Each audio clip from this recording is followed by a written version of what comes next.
Posibleng bumaba na ang presyo ng galunggong sa mga pamilihan ayon sa Bureau of Fisheries and Aquatic Resources. Yan ang matapos i-lift ng BFAR ang fishing ban sa karagatan sakop ng Northern Mindanao. Yan ang ulat ni Gab Villegas. Matagal lang hindi bumibili ng galunggong si Amid dahil sa taas ng presyo nito. Ngayong araw, namili siya ng salmon sa halagang 100 piso para sa iluluto niyang pangat. Ito ang diskarte ni Amid para mapagkasya ang kanyang budget. Para makatipid, ano lang yung isang piraso ay natin para makadalawang kainin po. Ang benta naman ni Ani sa kanyang mga panindang galunggong parang panapanahon lang. Minsan mabenta, minsan matumal.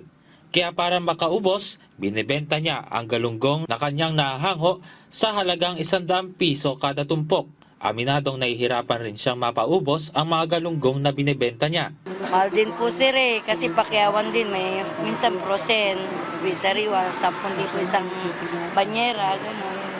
Mahirap. Sa pinakauling monitoring ng Department of Agriculture, naglalaro sa 380 pesos ang presyo kada kilo ng lokal na galunggong, habang 300 pesos naman ang kada kilo ng imported sa mga pamilihan sa Metro Manila. Ayon sa Bureau of Fisheries and Aquatic Resources o BFAR, inaasahan na bababa ang presyo ng galunggong matapos alisin ang fishing ban sa katubigan sakop ng Northern Palawan bilang bahagi ng conservation measure na ipinapatupad ng pamahalaan. Sinabi ni BFAR spokesperson Nazario Briguera na tataas na muli ang volume ng galunggong sa mga pamilihan sa mga susunod na linggo. We're expecting na in the coming weeks bababa na yung presyo dahil makakabalik na yung mga pumalaot at i-expect na natin ang pagtaas ng supply sa ating mga pamilihan. Inaasahan na bababa ng 180 hanggang 200 pesos ang kada kilo ng galunggong sa oras na muling manumbalik ang supply nito sa normal.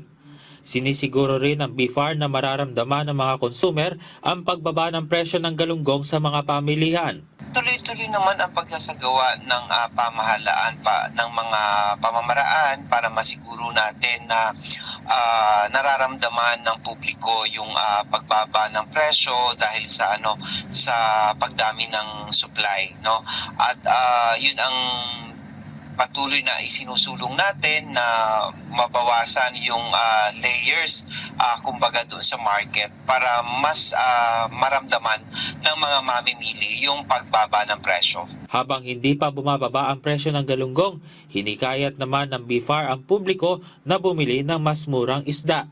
Abundant ang ating ang ating supply naman pagdating sa aquaculture, nandiyan yung tilapia natin, nandiyan yung bangus na masasabi din naman natin ay